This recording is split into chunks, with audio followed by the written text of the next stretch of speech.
está a atropelar para uma eventual reeleição ou coisa parecida do atual presidente do partido. Primeiro, quem convoca o Congresso, os congressos do EPLA, não é o presidente do partido. Essa é a primeira nota. Segunda nota, quem convoca o Congresso ordinário ou extraordinário é o Comitê Central. O Comitê Central recebe a proposta vinda do presidente, analisa, debruça-se sobre ela e depois delibera sobre essa proposta. Ora, a proposta que circula por aqui na sociedade, em que constam 2 pontos. O primeiro ponto que tem a ver com a comemoração do 50 aniversário, 50º aniversário da República, e depois um segundo ponto que tem a ver com alterações estatutárias. Esses 2 pontos não encaixam naquilo que são as exigências para a convocação de um Congresso Extraordinário. Quer dizer que o Comitê Central, e eu faço esse apelo, exorto a todos os membros do Comitê Central para não cometerem gafes, para não atropelarem os estatutos, para não violarem os estatutos, sob pena de depois os ofendidos recorrerem ao organismo do Estado, naturalmente estamos a falar do Tribunal Constitucional, para impugnar o ato. Portanto, camaradas, membros do Comitê Central, os nossos estatutos estão em vigor. Não há caminho possível para o camarada João Manuel Gonçalves Lourenço vir a voltar a ser presidente do MPLA. Não há caminho absolutamente nenhum, a menos que sejam caminhos tíbios, caminhos que são violadores dos princípios de funcionamento do nosso partido e contra o qual nós vamos, naturalmente, nos opor. Há aquela obrigação de o Congresso Extraordinário, portanto, a competência do Congresso Extraordinário é muito limitada. Em primeiro lugar, para decidir sobre uma nova eleição de um novo presidente, em caso do presidente atual renunciar. Esse é o primeiro ponto. Um segundo ponto, se houver impedimentos que obriguem a uma substituição do presidente do partido. Uma terceira, que também fala-se pouco, mas é uma terceira que é possível, é o facto de que 2/3 dos membros do Comitê Central requeiram, deliberem a suspensão do presidente, por mau desempenho ou por outras questões que tenham a ver com a própria pessoa, o líder.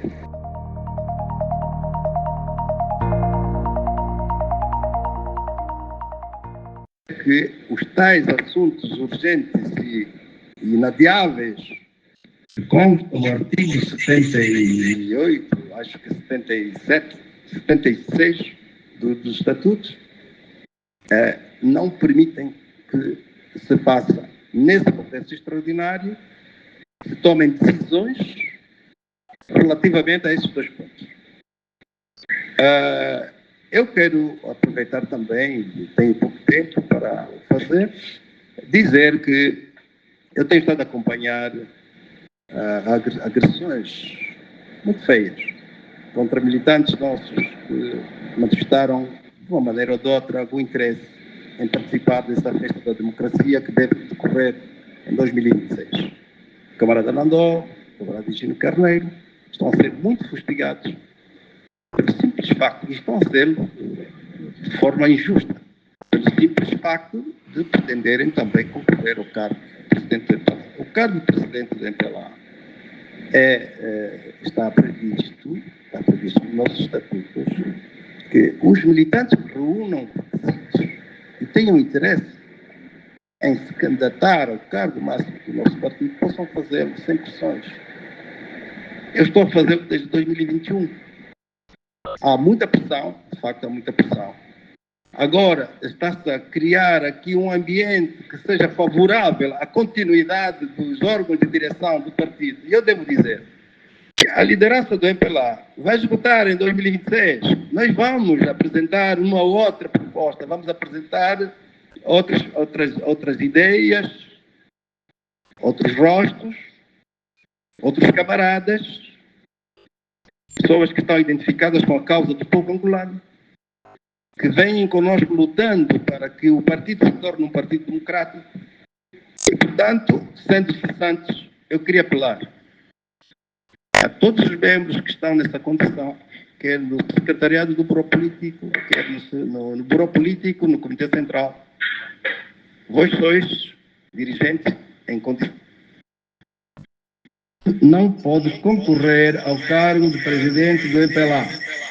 Não pode, por razões que já expliquei. O Congresso não é convocado pelo presidente do partido. O Congresso extraordinário, não sei se me ouvem. Sim. Ouvem? O Congresso extraordinário do MPLA diferencia-se do Congresso ordinário. O Congresso ordinário é de 5 em 5 anos e trata de matérias profundas.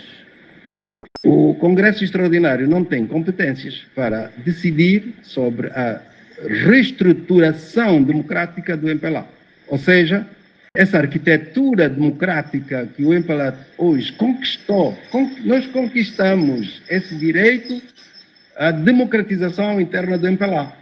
Os princípios atuais da democracia interna representam uma grande... Portanto, não podemos aceitar que esta arquitetura seja desfeita. Alô? Posso fazer uma pergunta, senhor? Por favor. Sim, eu estou a acompanhá-lo, estamos a acompanhá-lo bem, mas o facto é que foi constituída uma comissão, não é? Sim, sim. Para a alteração dos estatutos, agora em dezembro, não é? Essa comissão foi constituída, não é? Sim. Então, como é que acha que isso, como é que acha viável que seja impedido? Nós estamos perante um procedimento irregular, violador do espírito estatutário, se essa comissão se propuser a apresentar ao Comitê Central uma proposta para alteração dos estatutos. Essa comissão deve estar constituída seguramente por juristas e sabem perfeitamente que há uma distinção, uma diferença muito grande, uma distinção entre Congresso Extraordinário e Congresso Ordinário. No Congresso Ordinário, sim, nós podemos aceitar uma proposta ao Comitê Central para convocar o Congresso nesse sentido. É só ver o 140, o artigo 140, não sei se vocês têm convosco aí, mas eu posso repeti-lo, posso ler-lo. O artigo 140 fala da alteração dos estatutos. Eu vou ler aqui rapidamente.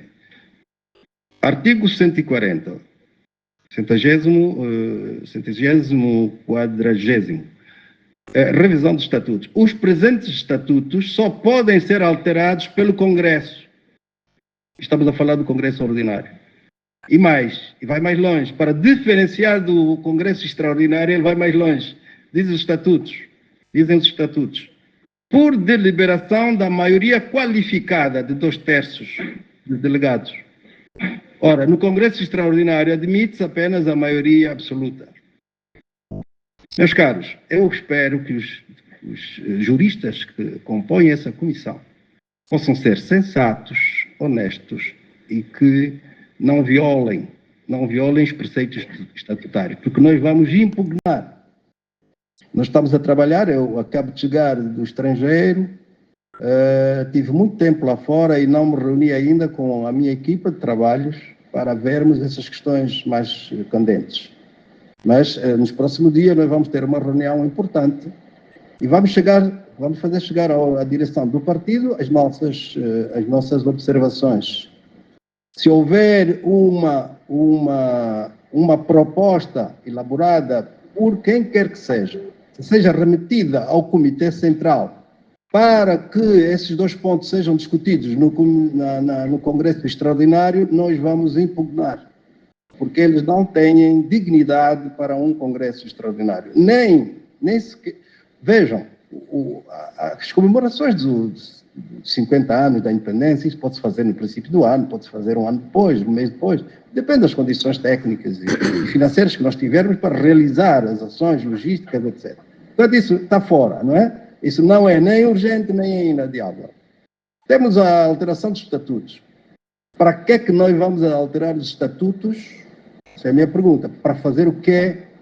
Fala-se aí num 120, que era para alterar e dar a possibilidade de o camarada João Manuel Gonçalves Lourenço poder, então, concorrer mais uma vez para um terceiro mandato. Isso nos envergonha, camarada. Vamos parar com isso. Vamos deixar de falar de terceiro mandato. Vamos parar com isso, ok? O camarada João Lourenço tem que merecer, não pode viver dos impedimentos dos outros. O camarada Nandó, se quiser concorrer, tem que poder concorrer. O camarada Gino, se quiser concorrer, tem que poder concorrer. São direitos dos militantes, mas são direitos constitucionais. Porque os cidadãos angolanos são todos iguais perante a lei. Eu quero concorrer desde 2021 e fazem impedimentos. Vamos ao Tribunal Constitucional. Eu, muito particularmente, não acredito que isso seja possível. Em primeiro lugar. Em segundo lugar, nós, se for possível, a nível do nosso partido, só se violarem regras e princípios contidos nos nossos estatutos. Eu tenho estado a ouvir falar de congresso extraordinário para uma presumível alteração estatutária. Devo já avançar que um congresso extraordinário não tem competências para mexer nos nossos estatutos. E isto está assente nos próprios estatutos. Portanto, qualquer alteração estatutária teria que acontecer em 2026 no Congresso Ordinário. Eu, claro, trago aqui algumas anotações com números, artigos, alíneas, pontos. Acho que o tempo é escasso. Mas vou tentar resumir para chegarmos até ao fim do programa com a ideia mais ou menos bem transmitida, não é? Eu quero dizer o seguinte. Primeiro, os camaradas que estão fiéis aos estatutos, que têm lealdade ao partido, que estão comigo desde 2021, não arreiem as armas. Nós vamos continuar a trabalhar no nosso processo. Vamos completar, dentro de pouco tempo, 5.000 assinaturas para atender às exigências que os estatutos requerem e vamos dar entrada do nosso processo em 2026 para concorrermos ao cargo de presidente do MPLA. Portanto, uma primeira nota endereçada aos meus camaradas, aqueles que querem abraçar os princípios e os valores da democracia dentro do MPLA, estejam confiantes de que vamos conseguir, desta vez, não vamos admitir mais obstruções, não vamos admitir impedimentos. O Bureau Político, o Secretariado do Bureau Político, o próprio Presidente do partido deverão entender que nós precisamos de responder aos estatutos e, portanto, o jogo tem que ser limpo, o árbitro tem que ser neutro e o jogador tem que ter a liberdade de concorrer. Eu tenho dito que essa liberdade de concorrer ao cargo máximo do partido não é uma liberdade que decorre dos estatutos da MPLA. É uma liberdade que decorre da nossa Constituição.